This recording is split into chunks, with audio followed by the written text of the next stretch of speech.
Решение Верховного Совета Автономии называют историческим и не сомневаются в легитимности референдума.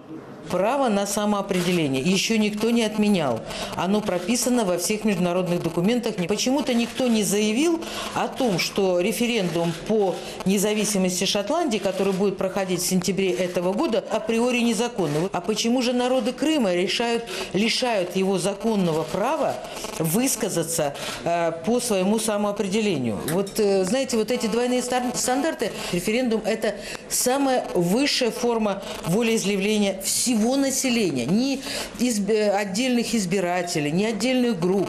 Это не социологический опрос. Это возможность каждому жителю Крыма отдать свой голос за то или иное решение.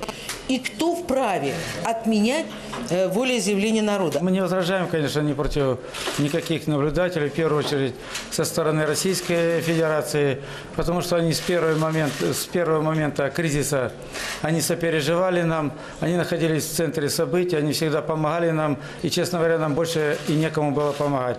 Теперь в обеих палатах Федерального собрания ждут решения жителей Крыма. Дмитрий Кочетков, Александр Авшаров, Алексей Боровиков, Первый канал.